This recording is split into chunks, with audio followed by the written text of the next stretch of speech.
Hello, this is Anil Mukhade taking this lecture of Software Architecture Introduction for CSL 308 Software Engineering course, 6th semester VNIT.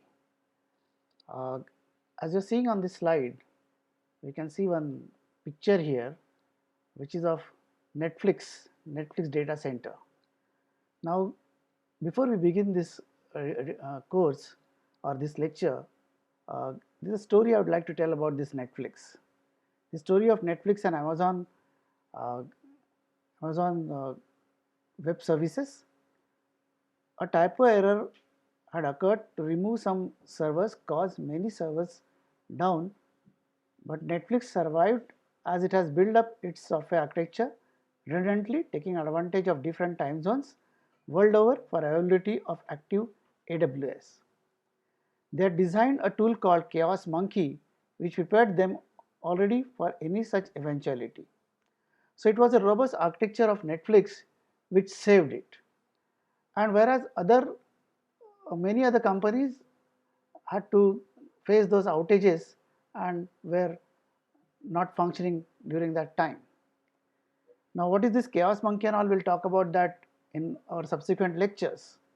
But the software architecture is really very important thing in any of the real-time systems or any of the softwares developed and which are working in the real-time world. So we are dealing with that now. So what is this software architecture? But before that, software architecture uh, has a number of software architects have a number of responsibilities. So we'll talk about the responsibilities of software architects first before defining the software architecture. In addition to programming, they have got many responsibilities and they define the problem from an engineering perspective, divide the software system into implementable chunks, keep an eye on the big picture to ensure that system still works as a consistent whole. So the best teams are filled with architects, no doubt about that. And knowing about software architecture will make you better programmer and technical leader because they'll decide the trade-offs among the quality attributes, manage the inevitable growth of technical debt. Now, what is this technical debt and all? We'll talk about that in our subsequent lectures. Develop the team's architecture skills.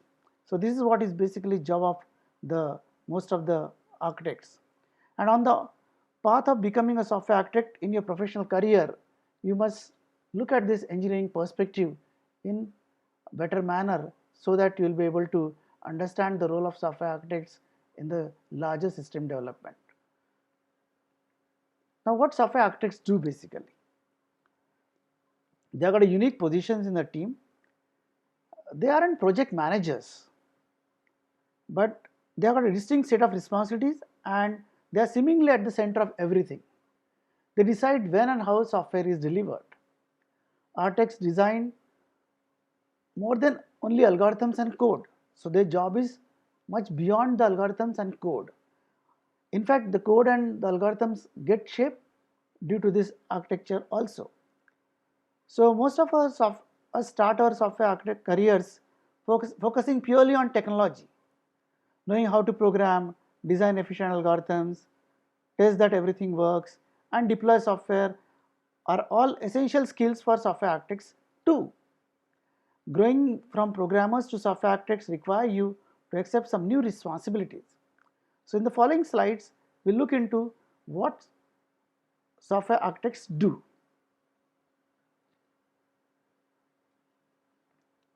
They define the problem from an engineering perspective. Now, what is this engineering perspective that we'd like to see?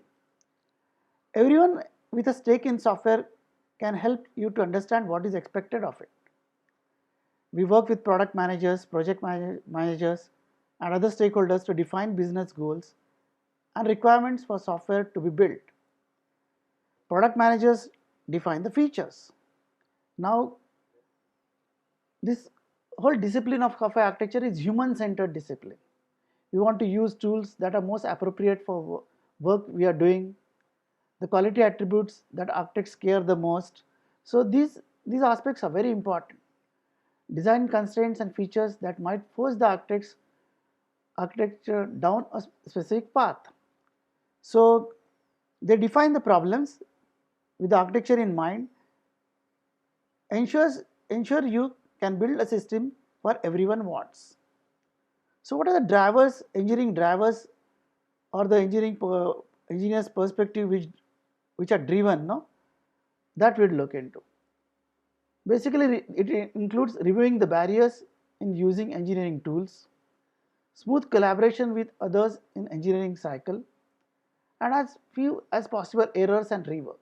So this all we see in this engineering perspective, and these are basically drivers to look into this particular aspects. So basically our job is to remove as much errors as possible and to use the resources in an optimized manner. So that is what we are looking at this, or software architects do in this engineering, defining the problem with engineering perspective. Next is partitioning the system and assign responsibilities. Let us talk about, let us say we play the football game. Now playing position is important since it lets the coach create a game strategy which increases the team's likelihood of scoring. Now since you break down the software systems into pieces, you will also have to make sure that everything come back together again also. So from this aspect, some software systems are designed like children's soccer team, and software development goes smoother when the software is divided into pieces and each piece is assigned a responsibility, a position to play, just like the game of soccer. Now when architects partition this system so that they can develop a strategy for achieving quality attributes and other system requirements, we get this complete picture of the software. So this is what we are learning in this partitioning the system and assigning the responsibilities. And as I earlier said, that when you broke down the system into pieces, it's your job to make sure that everything comes back together again. We look into an example. You might assign functional responsibilities by designing one component to register users and another to identify the features of the cats. Now you could assign different teams to develop different modules of these cats and the registration of users. You might split the things that read data from the things that write data so that software systems will be more reliable, available and scalable. So smaller things are easier to reason about and easier to test and easier to design. So this is what these examples are telling you. So you can look into this, various examples are here which indicate that how we can divide the big problem into small modules. Though they look obvious to you for these small problems, but for bigger problems also similar modules are the part of that division. Next job of architects is to keep an eye on big picture. Since we want to integrate everything together, so we must have this big picture in our mind. So as a software architects, we always live in context of a system. What is the context of this system? We have to see that. So for example, here we see that the small program is shown in this square here, which runs on a hardware, and this hardware is used by some users.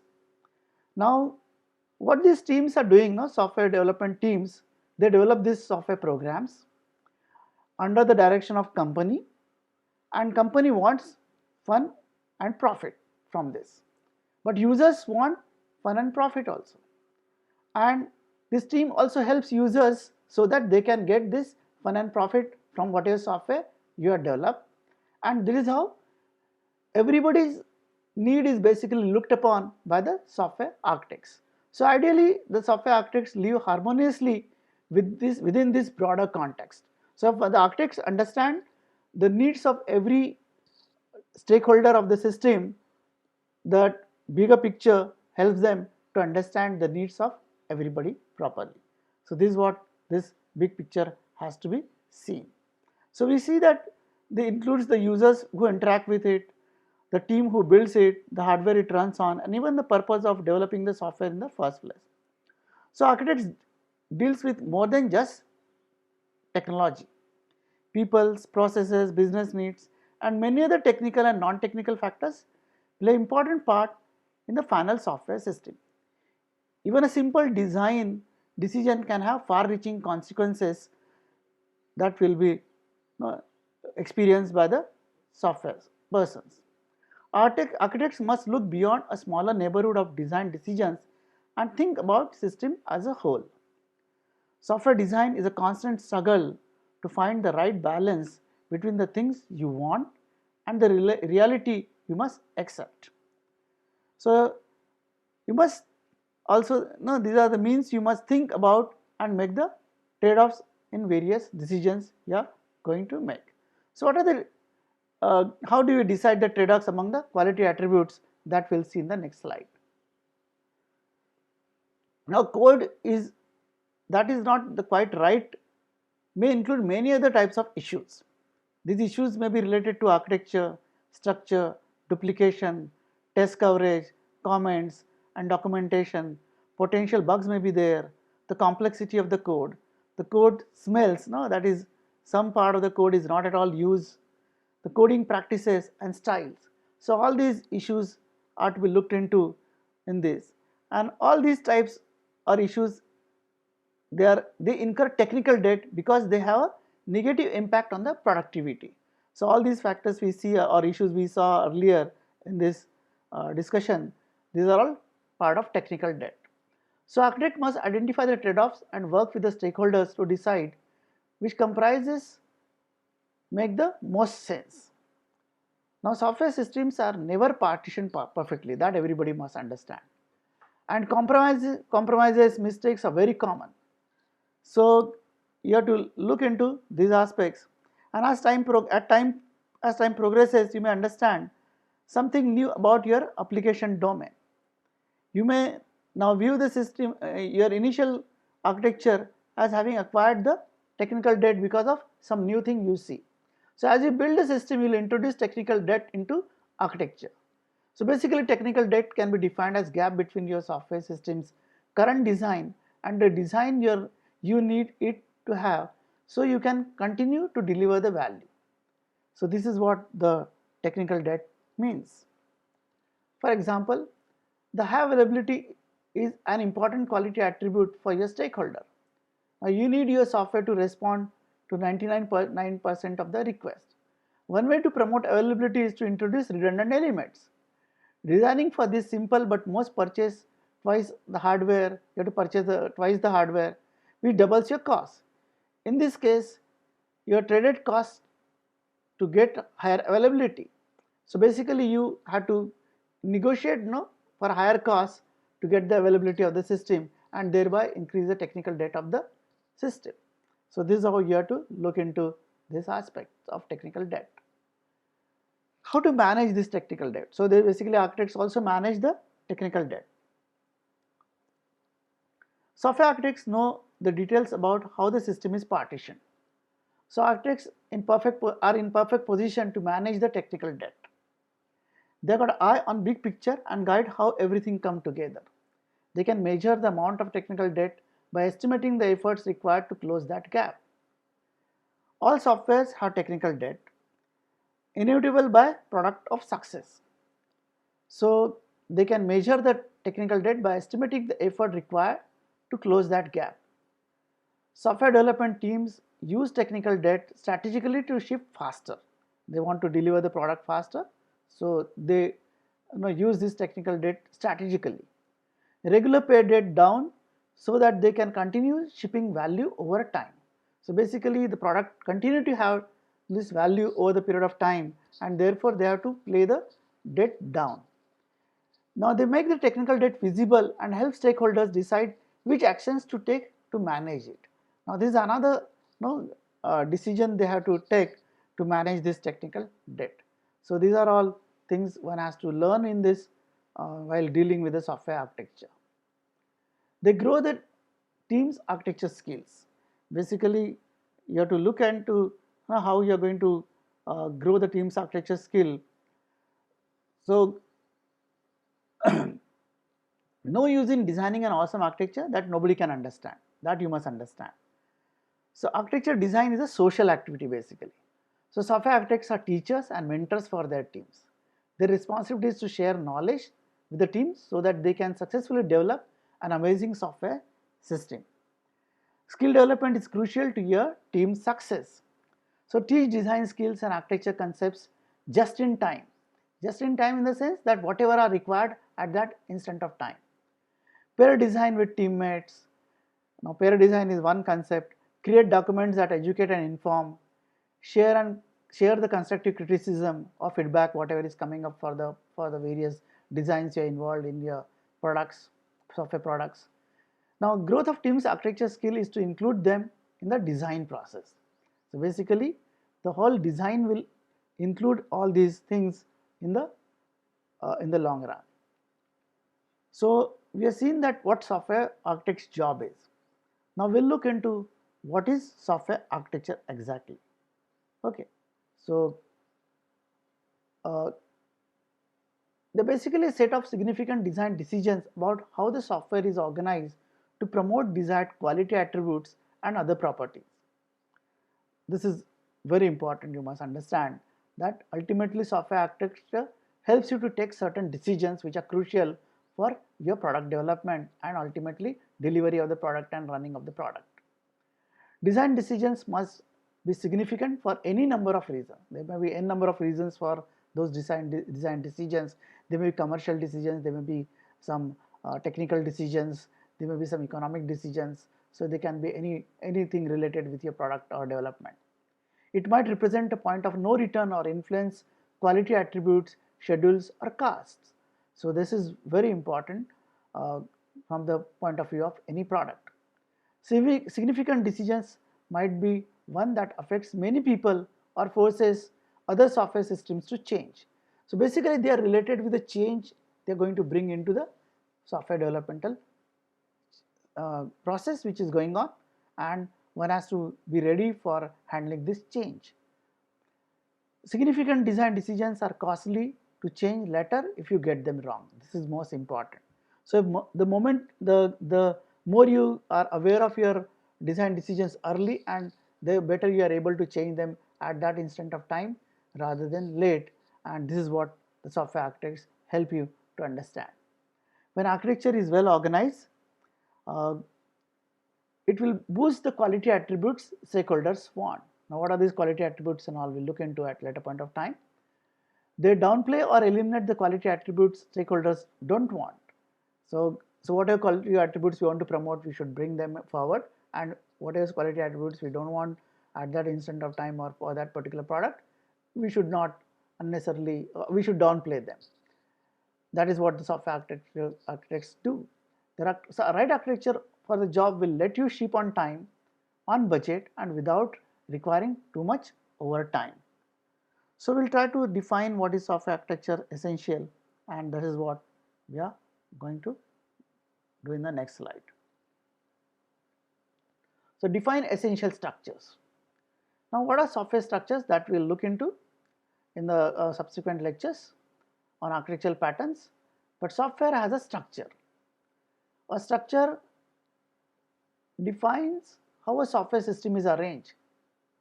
Basically how the software system's various components or various modules interact with each other and what arrangements they are having, that is what is defined by the structure.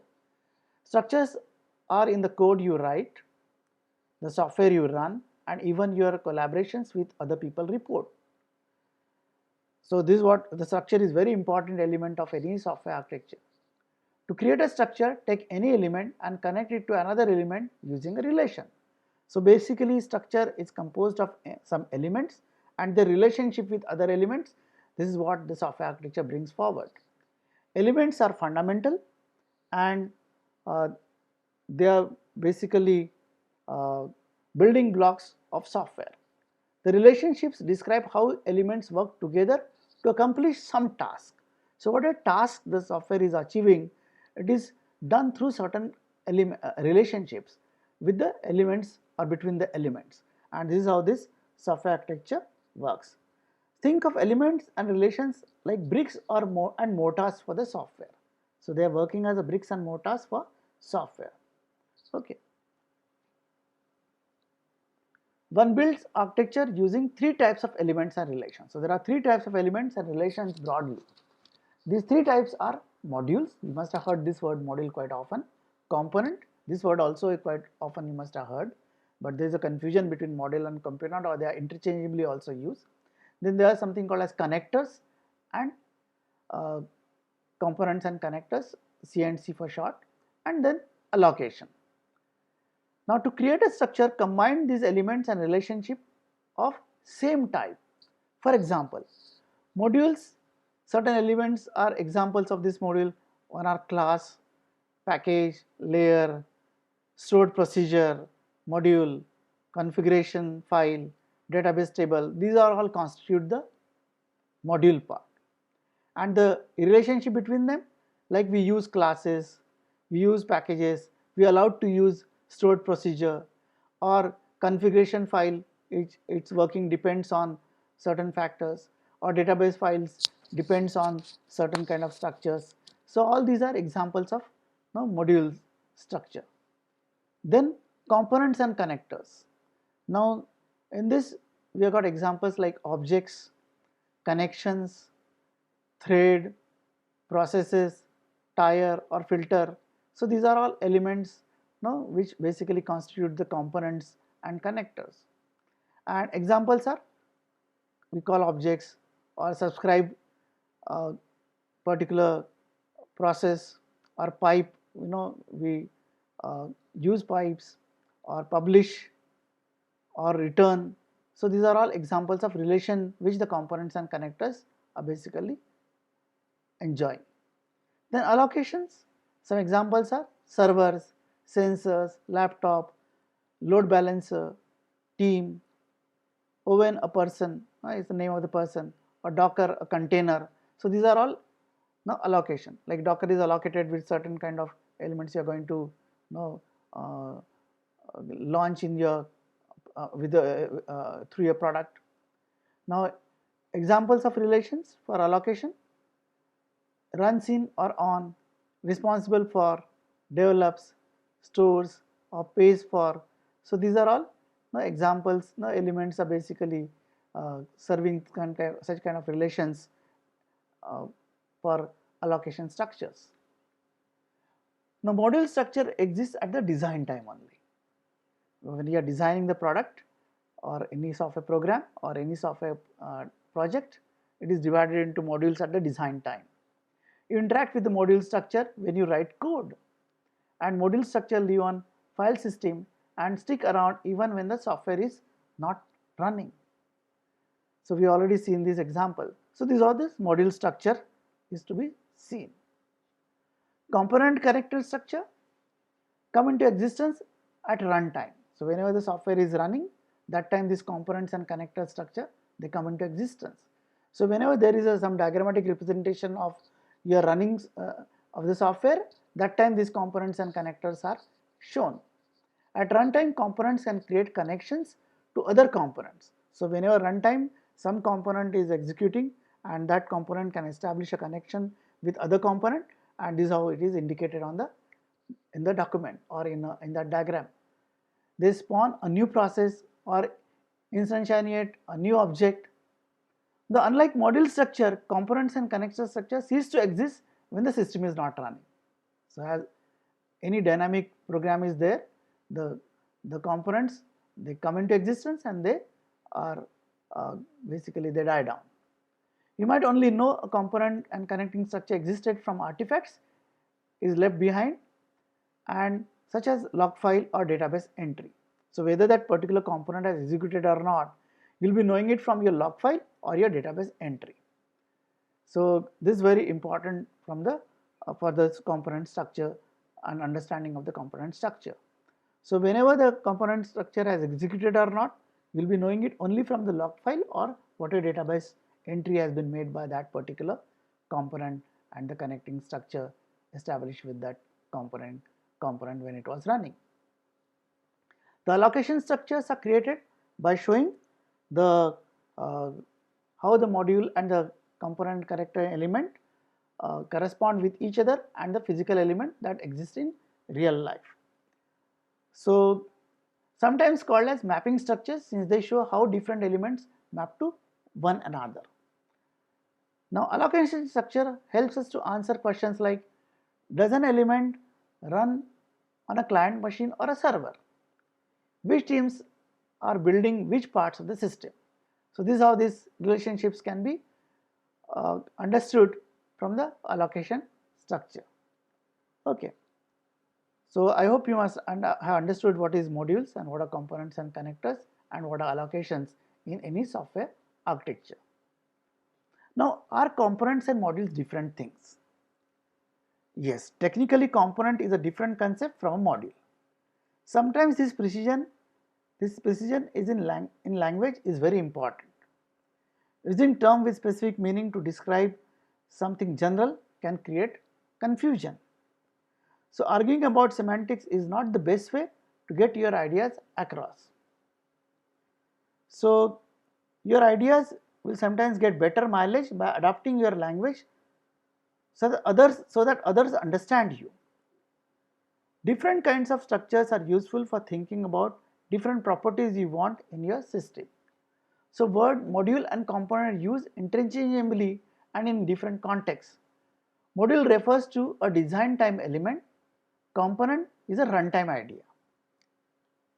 So you must also might know that there is a gap in our understanding if you see mixed structures such as static elements using dynamic relations. Now structures determine the shape of our system, and therefore to describe generic building block of an architecture, instead of using component or module, use the word element basically. The shape is important since it decides the quality, attributes and other properties your users will experience. For example, testability and maintainability using a module structure.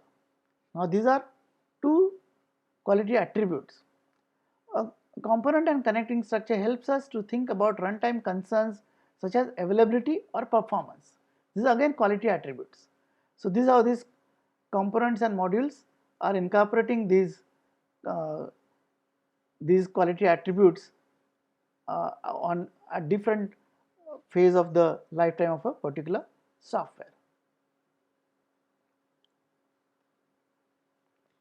Now reasons about these quality attributes. Suppose you want to have a calculator app and you want to add two numbers together. Now what if it takes 10 minutes to get an answer? Sometimes you get a wrong answer. You have to rewrite it to enable subtraction. So this calculator apps has got so many problems which can crop up at some time. So did you want your calculator to add two numbers, or do you want it to be fast, reliable, scalable and maintainable? Think about software architecture. Make sure you design a software system that supports quality attributes you want within the context of all other concerns vying your attention or vying for attention. So you must say so that you want this calculator to be fast, reliable, scalable and maintainable before you design it.